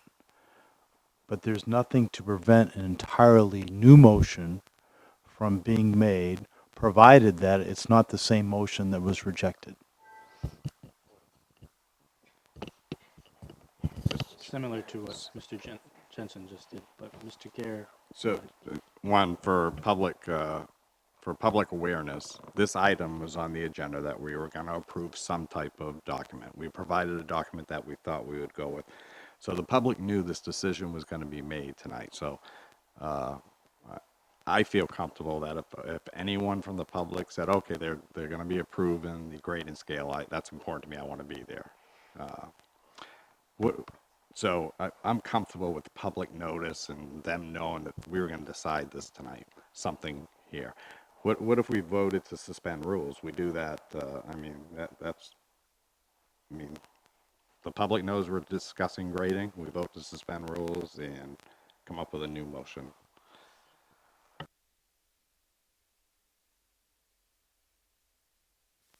The point I am trying to make is that this document has not been made available, and so making the motion so that this is not the policy, but is considered as part of the policy ongoing is the point I am trying to make to everyone. And I don't think I'm being clear based on the faces I'm getting. I'm not sure I understood. So what is in our packet has been made publicly available. No. So they can't agree or disagree with this language particularly.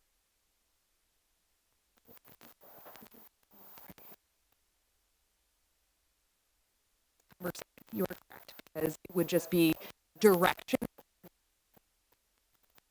The paper and make a Yes, if you ignore this paper, we're good.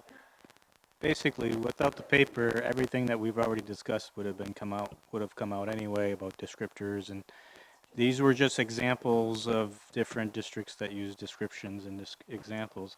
Now, I'm sorry, but if this was brought to the teaching and learning or brought to the superintendent, we could have had it in the packet. That would have been another way of having examples.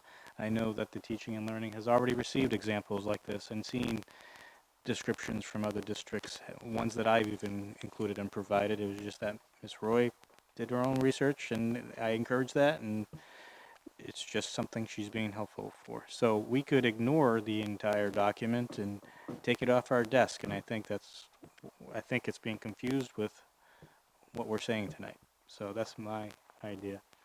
Not my idea, my thoughts. It's just prolonging this. Any further discussion from the board?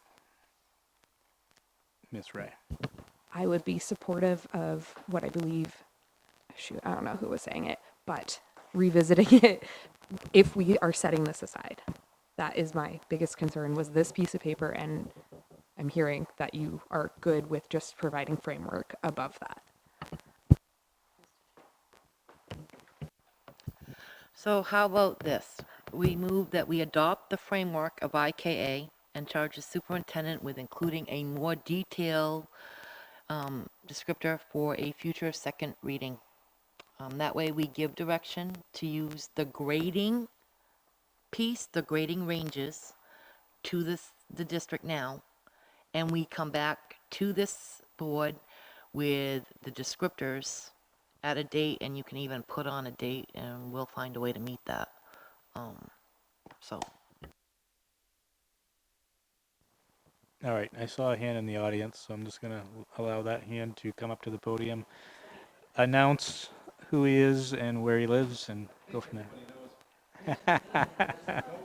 I forgot to turn the microphone on. Not used to that. So I wasn't here to speak about anything. I was here to listen to something that got tabled, but here I still sit at 8:30. And I'm going to try to help you out from a parliamentary point of view. Councillor Ray is close, not quite. Yeah, board member Ray, councillor. She's here representing the council. Oh, the rules are different, but from purely parliamentary procedure. On your first motion, you were voting on exactly what was in your packet as a second reading. If there is an amendment is fine as long as it's not a substantive change. So that's up to the board to decide. If Councillor Ray feels like that's a substantive change, you can debate that. If it's not a substantive change, you can add it to your second reading and pass it. Now, optically, you are correct. Now, procedurally, you're not, but optically, you are correct. It does not look good to do something like that and pass it. Can you? Absolutely. You can do whatever you want. You can make a motion to suspend the rules. You can also, if you are bringing this new motion, unless someone who voted against this votes to reconsider and you have a vote on reconsideration that passes, you can't use that motion without 6 members actually voting to redo it. Questions? No problem. I figured I'd try to help you cut through the weeds a little bit. So, in short, if what Ms. Hutchinson is saying is appropriate, someone who voted against the last motion could motion to reconsider. And then the reconsideration is voted on with no discussion. And if it passes, then Ms. Hutchinson could amend the prior motion, which isn't a substantive change, as long as Councillor Ray agrees that it's not a substantive change, and then it could be re-voted on again. So hopefully that clears up the parliamentary quandary. Thank you.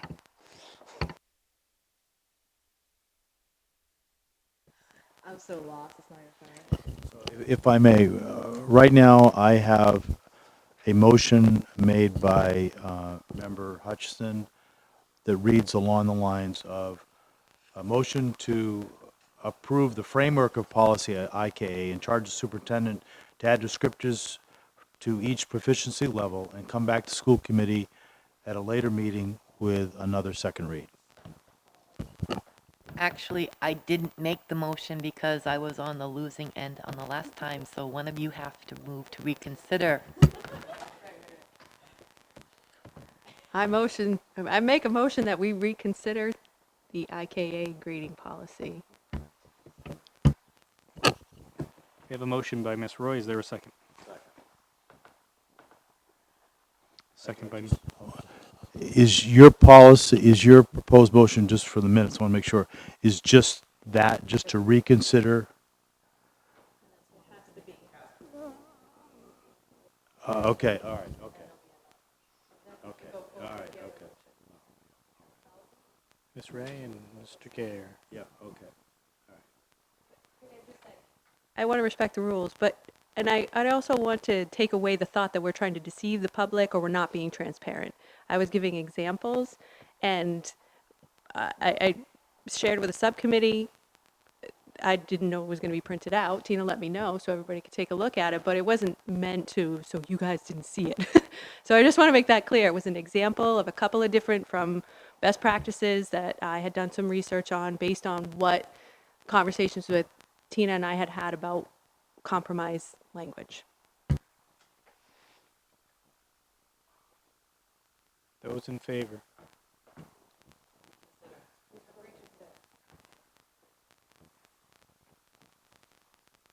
Those not in favor?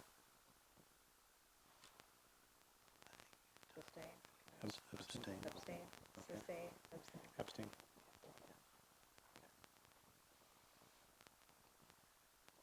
All right, motion passes. Is there another motion? I move that we approve the framework of IKA and charge the superintendent with including more detail for a future second reading on the descriptors, so that the language can be worked on.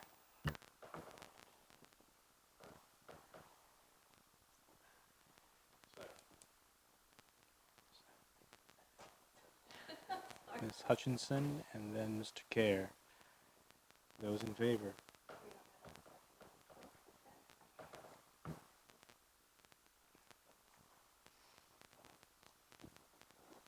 Sure. I mean, for the sake of discussion, I've just got to reiterate my point. This is we're not taking enough action tonight. We need a more solid plan tonight. We're still kicking can down the road a bit, I feel like. It's just not good enough for me. It's not good enough for our students, our teachers. I'm extremely disappointed. I don't want to go down that road. And I again want to reiterate the point that as a duly elected member of the school committee, elected by the people of Ward 5, I shouldn't have to ask to have a part of the conversation of policy. And that's what I feel like I'm being asked to do. I'm chairing 2 subcommittees, 3 a third. I don't have the time really to join teaching and learning. I'd be okay to be a part of it. I'm sure I can make time if that's the only chance I'll get to give my input. I have a lot of input to give, and if it's only going to be here at a board where the board's not even going to take any action and we're just going to and let other groups do everything, I don't know. I'm very frustrated. So I definitely want to see more progress made either way, even if I got exactly what I would kind of prefer as a compromise tonight. So again, I think kicking the can down the road. Ms. Parks, did you have anything to say? Because I thought. Okay, there's been a lot of discussion, so I was ready for a vote. Is there anything further that we haven't heard this evening that, rather than repeat what we've already talked about? Yes, Ms. Quartermash. In response to Mr. Jensen, I had previously stated that I, too, agree that the middle school and the high school should mirror one another. And I still feel that way. However, I feel like at this point, I feel comfortable just proceeding with the high school. Let them get their feet wet. see how that goes, and then come back, say in January, talk with the high school, see how they feel, and is this something we want to further push onto the middle school, rather than make all kinds of radical changes at once, and maybe something needs some tweaking before we keep pushing out. So that's kind of where I am right now. With the middle school, ultimately, I feel like, yes, the high school and the middle school should mirror one another, but that's kind of why I've backed off that position a little bit right now. Ms. Parks? What assurance do we have that this terminology is going to be worked in that sort of the extra column on the chart that doesn't exist before the 2018-19 school year starts? Because I don't want to vote for a policy adjustment that's sort of open-ended and then have it not take place in time for the next school year to start. So can we kind of put a time frame on that so that we're not saying, well, we're going to start with this little piece of it and then we'll build from there? I don't want to do it piece by piece. So if the motion as proposed is drafted, my intent would be to get something out as quickly as possible, and certainly by the May 21st meeting, if not the May 7th meeting. I do think that, and Jake has already indicated that, you know, maybe with a few tweaks that something along the lines of this could work. But I just think that, as has been said more than once, whatever we do, there's going to be constant revision. We're going to constantly get better at it. So I think that language with a few tweaks might well put us in the best position to move forward. But definitely before the end of May. So motion is to charge, if I heard you correctly, the superintendent to make this happen. I'm sure it'll involve a lot of people, including ourselves and the Teaching and Learning Committee. At least that's what my optimism will say. Ms. Hutchinson, you had something. I would even take a friendly amendment that says we have to come back to this board on either May 21st or June 4th. Those are the next two meetings of the Teaching and Learning Subcommittee with a recommendation.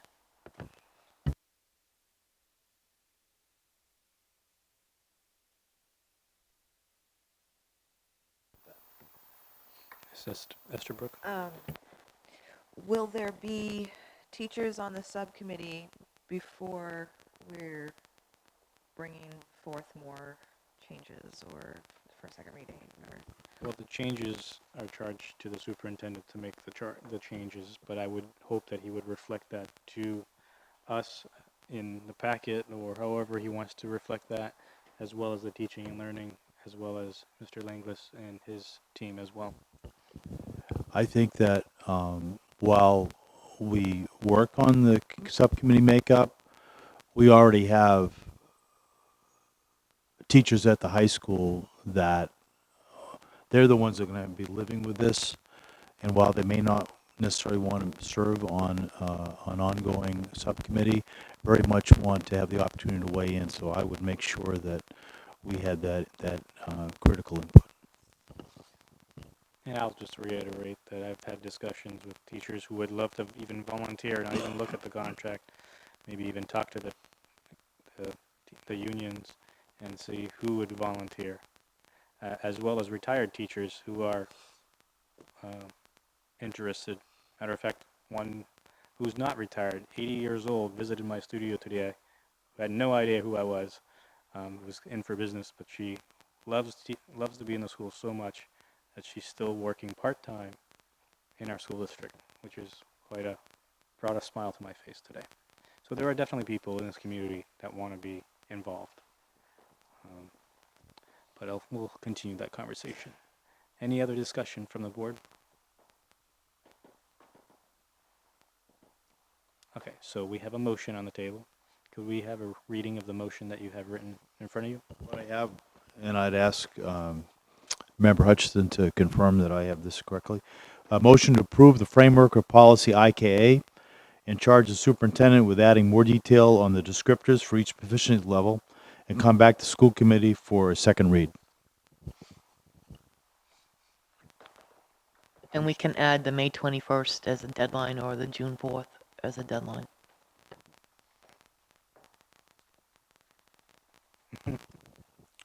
The, would Mr. Gare like to second? Okay, let's put May 21st. All right. Those are the motion. That's the motion. Are those in favor?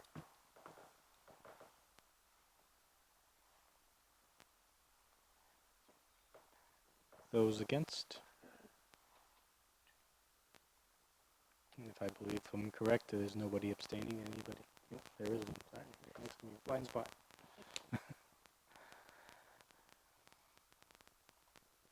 Okay, the motion passes for it. Moving on to the next agenda item.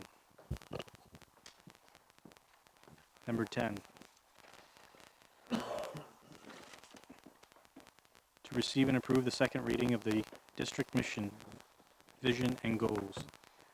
Superintendent Bill Webster will present. Thank you, Matt. In your packet are edits, and I thank the work of the administrative subcommittee that came up with those, and I underlined the changes that are reflected. Hopefully I did that accurately. Yes, Mr. Jensen, I was hoping you'd say something. Oh, absolutely, Mr. Chair. Yes, I would absolutely say that Superintendent Webster did a fantastic job. They look phenomenal. Everything looks great. I would encourage my colleagues, my peers to approve as presented. And thank you for the work that you put into that. And again, thanks to the administrative subcommittee, Bobby as well over there. Thank you.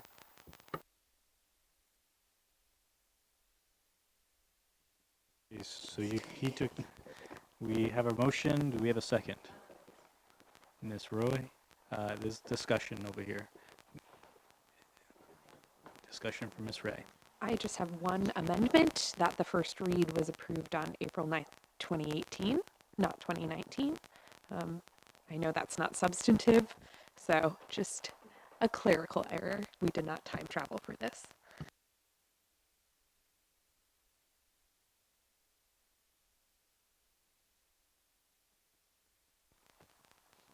Okay, there's a motion and a second, but then there's an amendment. So there's not substitute. It was, the incorrect date was put on the document, so my apologies on that. Okay. All right, those in favor? No discussion. Well, sorry, I missed Ms. Parks over here. Ms. Parks. Slightly off topic, but on topic tonight, with the addition of the piece for number 10 for Student Engagement Subcommittee. As the chair of the Student Engagement Subcommittee, I would like to mirror the thoughts of other people. We are discussing student engagement, we are discussing cultural competency, and we have a group of white adults that are very non-culturally diverse. So I would also like to say that we should be adding more community members, teachers, students of varying ages and varying cultural backgrounds to a committee that's discussing things that will affect them directly.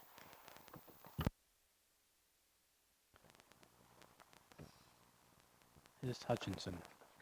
I'm just going to reiterate again, there are way too many goals for us to be doing any of them well. And I think we really need to be looking at how to cut them down so we can do something and do it well instead of being spread out all over the place.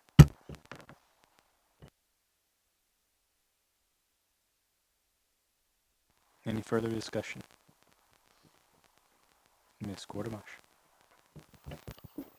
I would just like to echo what Ms. Hutchinson said. There's like 10 years of work here.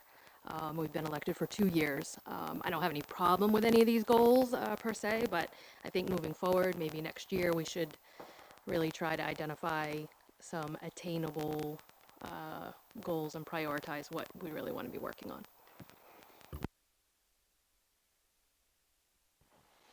I want to thank Mr. Jensen for the work he has put forward with the current administration. It was well coordinated. I agree with the length of the mission statement.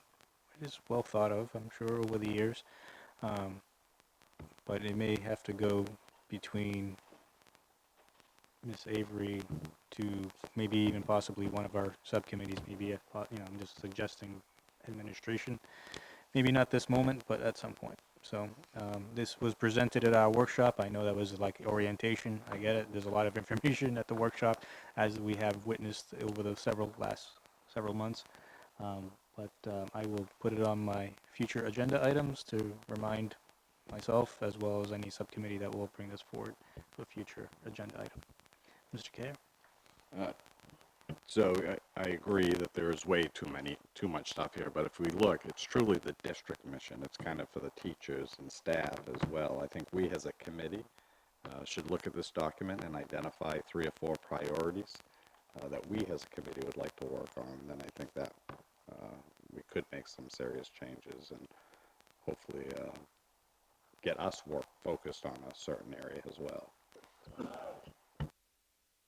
Thank you for that input, Mr. Kerr. It's very descriptive. Any further discussion from the board? How about from the community? Wow. Okay. Springtime. I almost heard the little tadpoles croaking out there. All right. So there's a motion. And those in favor? Everybody listen. All right. Looks unanimous. Did I miss somebody? Nope. It's unanimous. Thank you. Didn't miss my blind spot? No. Okay. Agenda item number 11. To receive and approve a revision to the 2018-19 Lewiston Capital Improvement Program. Recommendation to the Lewiston City Council. Superintendent Bill Webster will present. Yes, thank you, Mr. Chair. This school committee had approved a revised LCIP going back a couple months ago now. And in talking with City Administrator Ed Barrett as well as Finance Director Heather Hunter, in our attempts to help the city, we brought one amount below $50,000, even though the 2-year amount is over $50,000. And so what the finance director indicated that if we feel this is something needs to happen, and it is, to meet OSHA compliance, that we should just all do it this year. So it's a minor revision. Instead of breaking the amount down into $24,000 this year and $72,000 next year, it's just a total of $96,000 for this year, and we'll get moving forward on that roof work that needs to happen in order to meet OSHA compliance. So there, the city administrator is prepared to amend what will be going to the council for ultimate action if the school committee approves this amendment tonight. Discussion from the board. Public input. Seeing none, moving back to the board. Did I miss anybody? Mr. Jensen. Thank you, Mr. Chair. I move we receive and approve. Motion by Mr. Jensen. Is there a second? Second. Ms. Hutchinson. Those in favor? Looks unanimous. We move forward. Agenda item number 12, to receive an update on the 2018-2019 operating budget approval process, presented by Superintendent Bill Webster. So thank you, and I do want to thank school committee members there that were able to attend the workshop with the City Council on last Tuesday, and I believe it included members Jensen, Roy, Kudamosh, and there was one other person there, and Hutchinson, and well, obviously was there. So again, thank you. There was no action taken. There were a couple councils that voiced support or objection.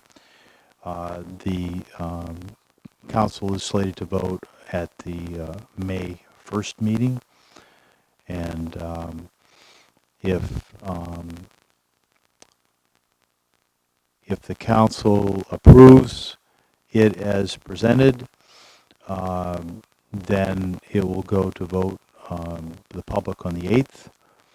If there is an amendment to, for example, the total expenditure article, this board would have to follow up very quickly with a meeting, and I'd have to work with the city clerk on what that would mean in terms of the referendum vote.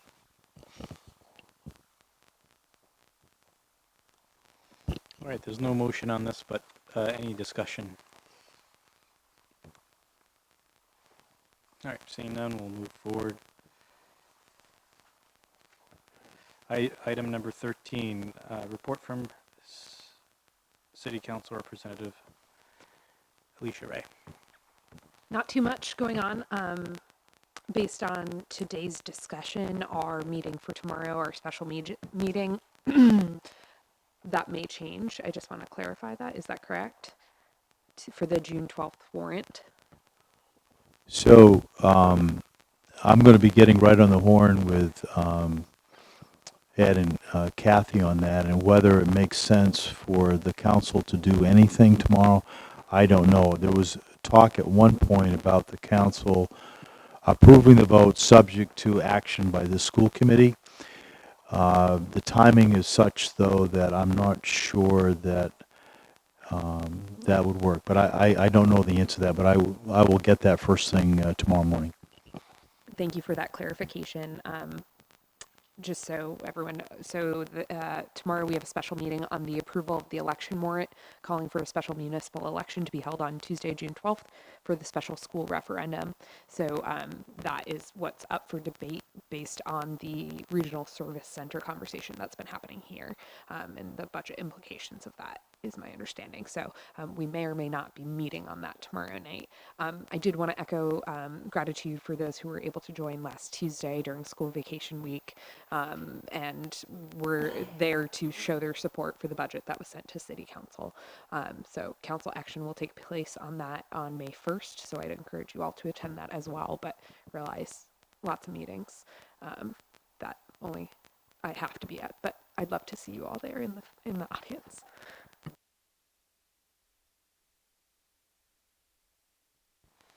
Does that complete your report? Okay. Thank you.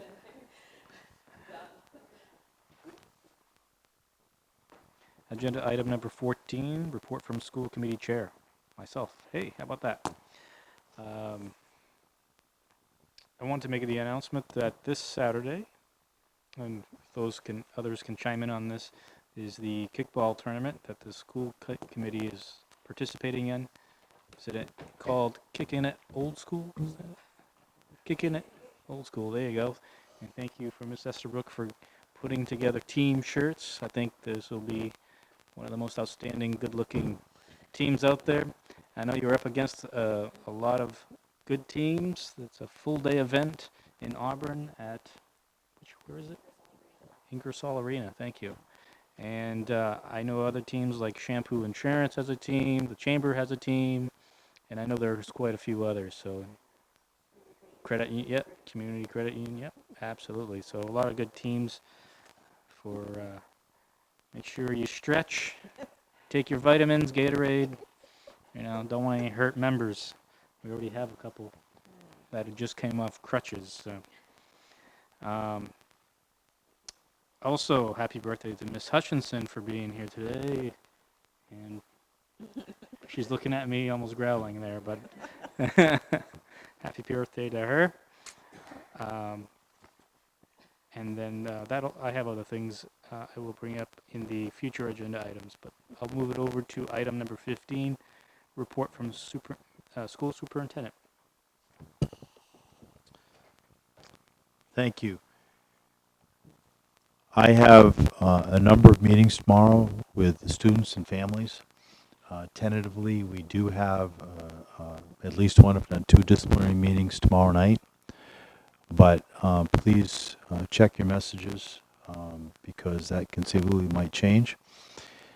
Also, I regret to say that there's also reasonably likelihood of a disciplinary hearing on Monday, April 30th. I will know the status of that by Thursday. So, again, my apologies on that. That one would be at 6 p.m., yes.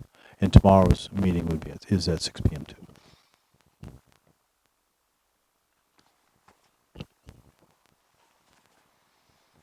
Item number 16, future agenda items. Any items that folks would like to bring to our attention for future? Yes, Ms. Hutchins. I would like to have a discussion on restorative practices and disciplinary policy, given the current climate with our children and the trouble they're getting into. Any others? And I've already added Ms. Quartermarsh. It's not a future agenda item, it's just a general question. Sure. Is there a specific reason why on the nights that we don't have subcommittee meetings, we can't start earlier? Like this meeting tonight? The reason for its historically scheduled calendar school committee meetings that have been listed on the website have always start at 6:45. Budget meetings that are not during budget season, we start earlier at 6 o'clock. That's the difference. However, it was visited in the past, and discussion had been discussed in regards to changing that, and there was pros and cons. I think we landed on 6:45 is what it was. Was it always 6:45? Right. That's, excuse me, in the school committee procedures that were adopted by this board in January. That's certainly something that could be revisited, but if there's not a subcommittee meeting or a student discipline meeting or budget meeting, they've always been at 6:45, for better or worse. Matter of fact, I've actually heard from community members who got confused because they always thought it was 6:45 during the budget season, but because we had it at 6, they showed up late or something like that. So goes both ways, I guess. But we can bring it. Did you want to bring that as a future agenda item so we can discuss it and review it? Indecisive? Okay. Not that big of a deal. So what I heard earlier, possible future agenda items to review the district goals and mission, possibly the school committee goals and mission, as Mr. Kayer brought up.